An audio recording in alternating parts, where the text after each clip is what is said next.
Okay, hi everyone. What a great session it's been the entire day. I think I really want to take a moment to thank API Summit and Africa Proptech for organizing this because I think it was a necessary discussion that needed to happen. And so this last session is really going to round that all up, but also kind of start an entire new train of thought. And so we won't go into too much detail in terms of green buildings because we really have limited time. But the whole idea is really to set the scene and to make this a preliminary discussion on how you have this intersection between green buildings and PropTech. So throughout the day, and I've been taking notes throughout the day, a lot of the things that have been said is that property and real estate sector is slow. And so that's definitely something that we've seen. Everyone has been talking about human-centric. Everyone has been talking about solution-oriented. So not just creating technology for the sake of creating technology. And when we look specifically at the continent, what is quite interesting is that we have to try in some way get a green transition going, but at the same time and simultaneously get a digital transition going. You can't have green without digital because everything about green buildings is about measuring and monitoring and getting efficiencies and optimization. And unless you're measuring something, you can't manage what you don't measure. And so just to give a bit of insight about who I am and what I do, I'm Very Shaba and I'm the founder of Green Design Africa. We currently have a team based in South Africa, in Cote d'Ivoire, as well as in Germany.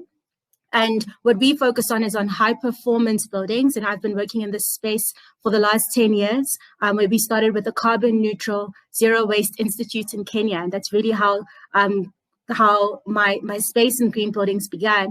But my background is that of an engineer. So I'm constantly thinking around that. And we're currently working on projects of 120,000 square meters across the continent with a project value of about 1.2 billion. And the main focus is really looking at engineering, green buildings and technology. So I'm very excited to speak into this space. And so just to give a bit of context, because what I want to do is I don't want to assume that everyone here has got the same definition of what a green building is. What we found is that as soon as one says green buildings, everyone immediately says it's going to cost more. That's an entire different conversation to say that green buildings only cost 1.1% more. But I think going back a bit, if you look at the green recovery post-pandemic, the question now is no longer can you afford to go green? The question is, can you afford not to go green? Because there's a lot of natural resources that are depleted when it comes to green buildings, or when it comes to buildings. Buildings emit 40% in terms of carbon emissions. But beyond that, buildings have a high operational cost. And a lot of companies now specifically post-pandemic are trying to see how to manage these high operational costs. Your building should not have to constitute a large line item of your monthly expenses. And people have been able to prove and show, and I have a case study that will show at the end of this, where a building's energy consumption can be decreased from 60 to 80%. And I'm always happy to get the questions that come in the limited time that we have. But there are ways in which one can get the energy, the water, and the waste savings from having a green building. So that's a core economic principle that is also driving the green building movement. And the third one is that with a lot of the higher vacancies that we're starting to see post-pandemic, Marco and the team spoke a lot around the office and how the office is being restructured, that it's not looking the way that it used to. With a lot of these changes that are happening, we now have a lot of emptier buildings standing next to each other. And so what the competitive driver is going to be for green is really a tenant coming and comparing the competitive cost of a building next door to another building. If you look specifically at Sandton, where all the buildings are basically premium grade buildings in the middle of Sandton block. And really just understanding that the question is not so much can we afford to go green, but can you afford not to? So just to give a bit of a genesis of the green building movement that really began in 2005 globally. In South Africa, that began in 2008 with the Eskom load shedding. And so what that started to do is it started to get clients and property developers and property owners to ask the question, how can we be self-sufficient? Because we were too coupled to fossil fuels as an economy. And so a lot of the property owners were asking, how do we get ourselves off the grid, or how do we get ourselves ourselves to be more efficient so that our generator will have the right capacity to be able to handle a high-rise building. And so there were lots of questions that were asked. And so in South Africa, that's really when the green building movement started in 2008. That was also the year when the Green Building Council South Africa was developed. And so they've been going now for 12 years, and there are about 400 Green Star certified buildings to date. But that's very little compared to the building stock. And so we'll chat a little bit more about that. And also what's interesting is I'm sitting here talking to you about green buildings, but the rest of the world, just last week was World Green Building Week. The rest of the world is actually talking about net zero buildings.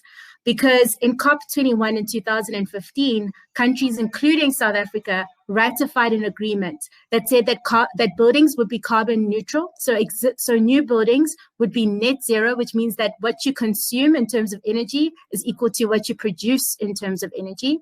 So we agreed to say that new buildings would be carbon zero or net zero by 2030, and then new and existing buildings would be net zero by 2050.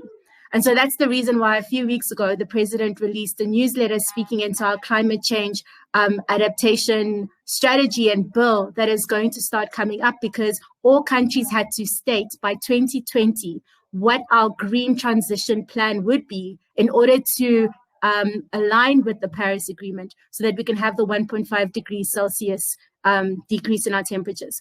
And so green buildings is almost going to be an outdated concept. And even within the African context, to give a bit of context, we've done projects in 6 African countries specifically looking at green buildings. And green buildings are even legislated in the Ghana Building Code. And so slowly we're starting to see this traction as well across the continent, not only in South Africa, when it comes to green buildings. And so that's just something to note, but also note that this conversation around green buildings is slowly starting to change and become about net zero buildings, which is why, again, I go back to the point I made earlier. We're trying to do this green transition and digital transition simultaneously. And I'm happy that a section of today was allocated to green buildings so that we can have it in the back of your minds for future conversations when we do more of these Africa Proptech events, to specifically look at how can we ensure that both are running at the same time and in parallel when it comes to that. And so obviously business as usual, and what we're aiming for is to have regenerative and resilient cities and healthy communities. And just to give you a bit of context, and this is from the World Green Building Council, these are all of the different countries that have net zero certifications, net zero norms, standards, and policies in place, because this is so integral to the next decade, leading up to 2030. And so there's a lot around this which has been developed. You see that South Africa is part of the countries who've developed this, and there's a lot more that's going to come from the concept of net zero. So I hope that kind of gives an overview of where we're at in terms of green buildings. And just to kind of help and assist with the definition of a green building, it's not a building that costs more. It's not a building that has solar panels, because that's just a function of a green building. A green building is one that is energy efficient, water efficient, resource efficient, and does less harm to the planet as well as occupants. So it all goes back to the idea of human centricity in terms of occupants, because occupants, especially now post-pandemic, need to have a good indoor environment quality. We'll chat about that in the case study that I have at the end of this. But the big thing is that it's energy efficient, water efficient, resource efficient, and does less harm to the planet environmentally, as well as to the occupants of the building. And so we'll speak a little bit into that. But when you're looking at indoor environment quality, it's things like thermal comfort, acoustic comfort, indoor air quality, and lighting quality. And all of these things cannot happen without some form of Proptech. So when we speak about the green economy being able to really solve problems, but also generate business opportunities, this is one of the key areas. You cannot really think about Proptech without thinking about green and without thinking about sustainability. And so just to reiterate what I said about green, this is kind of a model that we're using when it comes to green buildings and the circular economy, which I haven't even touched on. But the circular economy or circularity kind of fits into net zero, which I did touch on. But the idea is to constantly see when you look at buildings and building stock, the majority building stock is not new buildings, it's existing buildings. And so that means that we're constantly thinking around how can we rebuild? How can we reuse and reoperate spaces? How can we repurpose spaces? How do we redesign? And only when all of that fails do we even go to the process of demolition. Because demolition doesn't make sense. And we'll speak a bit, well, I really won't speak about that in this session because it's more green building concept than it is a Proptech one. But when it comes to demolition, it doesn't make sense only because of the embodied carbon that exists in every single building material. So when you demolish and send to landfill, that's energy and carbon and wealth and resources that you're sending to landfill. But that's why if we're just able to start repurposing spaces and really using Proptech to help us and aid us with that, then that really already starts to help to move things away from demolition. So just to give you a kind of idea of what we're currently doing. In my opinion, I think that our green building industry definitely needs to accelerate a little in the adoption of Proptech. There's something called BIM, which is building information modeling, and everyone immediately assumes that BIM is only about a 5D model. So that's your X, your Y, and your Z axes, and then include cost and time if you're using 5D, or if it's just the 3D model, it's just your X, Y, Z. But what we're finding is that we need to go further than that when it comes to buildings. And also we need to start applying concepts around BIM. So just if we look at the core of just it being about building information modeling, we need to start really seeing how we can integrate some of these sensors and all of these things, but integrating that with the floor plan. Because if you look at some of the sensors, one would position them anywhere within the building without really understanding or working in tandem with maybe the interior designer or the space planner, or even the HR team, or just how people are sitting in spaces and how you can then get efficiencies. Because if you remember back to the definition of a green building, it is efficient. If a green building or a green building does not perform efficiently, then it's not a green building, because green buildings have to perform more efficiently than a conventional building in terms of energy, water, waste, and indoor environment quality, as well as outdoor environment quality. That is the definition of a green building. So what we're currently doing in terms of how we've incorporated aspects of Proptech, this is for new buildings, is we use a lot of software. So this one is just a screenshot of some of the projects we're working on off Design Builder. And we use a lot of the software to get a sense of how the building will perform. So similar to how you would do it with a car, which also has engineering systems, you'd put a building, put it into software, see how that performs. That's for new building. Then for existing buildings, we look at some of the frameworks like EDGE or DGNB or the LEED or Green Star, and we look at them to get a sense of how the extent of how we can really apply Proptech for existing buildings. But what we found is that it limits us to really just looking at metering, at monitoring. And again, I think this was mentioned earlier as well. It doesn't help if you have a lot of data, but you don't know how to use it, because then you're not really getting the efficiencies and deriving the cost savings that every client needs.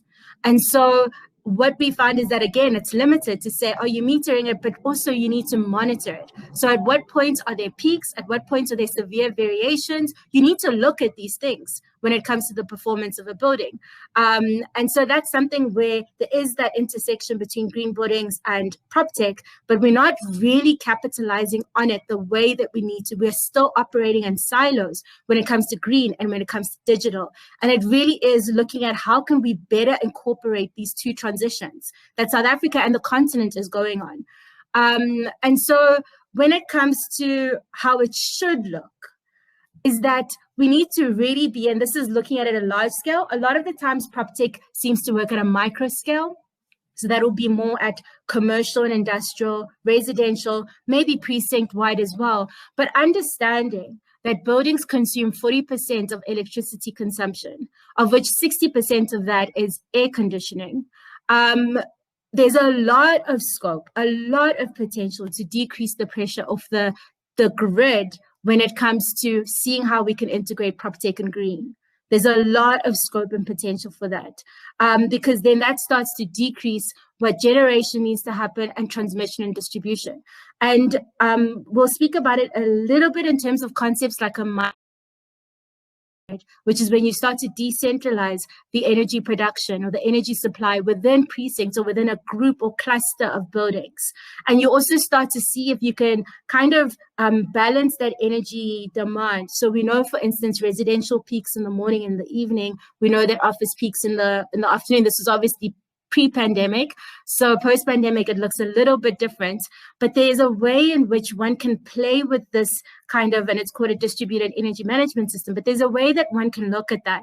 The smart buildings as well, Marco and the team as well, before I spoke a lot around how a smart building would look like. So it's really looking at how to incorporate that. In the case study, we'll just look at it from a more granular at a micro scale level, but at a macro scale, the potential and the efficiencies that we are missing out on because we're not yet really pulling green into the digital Proptech discussion is there. And so it's really looking at it holistically. And just to really reiterate this need for Proptech within green buildings and the need for Proptech, the specialists and the experts within Proptech to be looking at green, to be incorporating it and how you're monitoring the data that you get and how you're, working through it. This is more the sensors, but that's the next slide. But another need for Proptech is just there's such a fragmentation between the private sector, public sector research institutions already. And then there's a fragmentation between all of the different disciplines. So architects have their own, kind of way of working. Engineers have their own way of working. Property, project managers have their own way of working. Quantity surveyors have their own way of working. And so landscape architects, this is just some of the CBE professions within South Africa.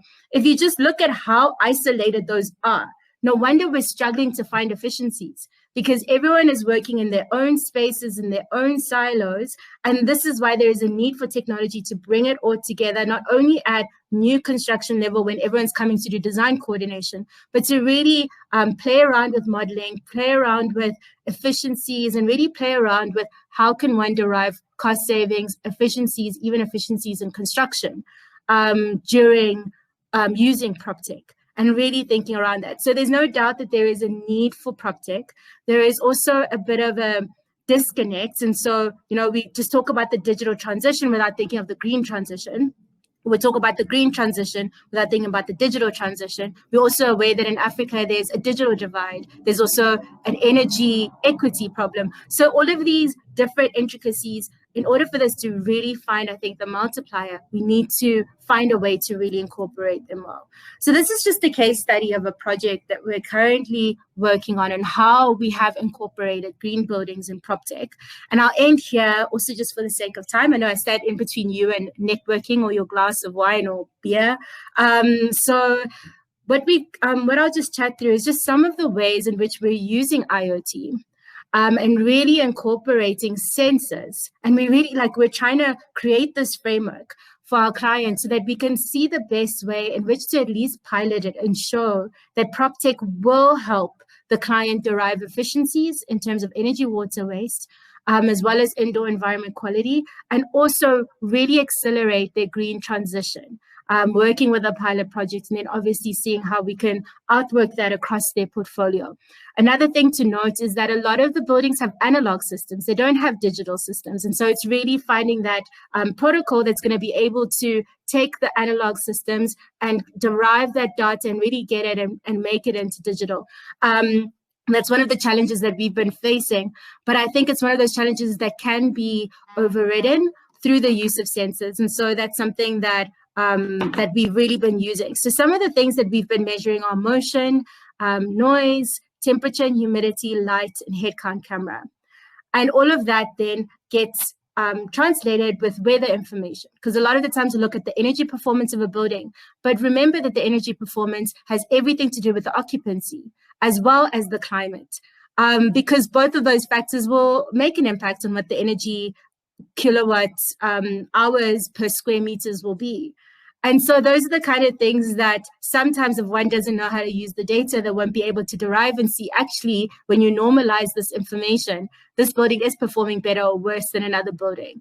And so it's really looking into that. And so it's having that sense of fusion with the machine learning and then looking at things like, and this is very micro scale. This is incredibly micro scale. This can be replicated at a much larger scale.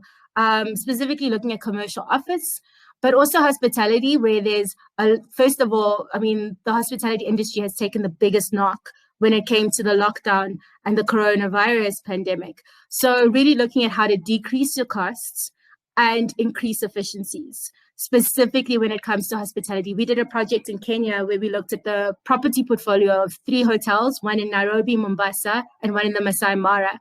And the biggest costs for hospitality is really hot water heating, the air conditioning, and then the laundry services. And so it's really thinking around those kind of things, even looking at down to things like, so how we approach technology is very similar to what everyone said. We first would come into the building, assess it for what it is, and then use technology to help address the problem. So for instance, when we went in one of the hotels, we realized that the core was heating up quite a bit because their laundry room was in the core. And so the extractor wasn't working as well as it needed. And so the entire hotel was heating up. And so a lot of the rooms closest to the core were using the aircon a lot higher than they would. And it's simple stuff like that. That was a building design related thing that we had to address. And then from there, technology helps to monitor, to measure, to monitor, and then eventually we'll get to the point of automation. But to measure, to monitor, and to really get there. And so that's the reason why it's really this merger between green and digital. And so it was looking at things like room occupancy, air conditioning and light status. Simple things like that can make a big difference in terms of energy efficiency. Simple things like that can be overridden with Proptech and technology. And then windows, blind opening, because that has an impact on the heat load that one would have within the room. And this was only looking at energy. And so then we would use this energy usage information as well as this data here. So room occupancy, AC and light status, windows, blind opening. And then from that, we would go into modeling and artificial intelligence. And it seems like a lot of work, but you will notice that when it comes to floor plans, a lot of them are very similar in terms of just the building envelope and some of these aspects. The only thing that really changes are things like occupancy and just the exposure that they have to heat load from the fenestration to the windows. So that's kind of the main thing that would really, really change. And so we looked at the energy usage information, and from there, we're able to look at condition monitoring. So making sure that the environment is best for the people. A lot of us, specifically in South Africa, will go in a boardroom and it is freezing because we've designed it to ISO 7330, which is designed literally for the metabolic rate of a white European man wearing a suit. And so it's really looking at condition monitoring. Some of this aircon does not have to run the way that it's running. But also just remember as well that the way we do our contracts, it's difficult to see these things because an engineer doesn't get penalized for the performance of the building. Their contract and scope of work ends as soon as they're done with the design. They have the 12 months defect stage. After that, they walk away. They never have to care about operations. And so it's also being mindful to maybe, if you're a property owner or developer, ask your engineering team, how is my building going to perform in design stage? Ask them then already and make it contractual.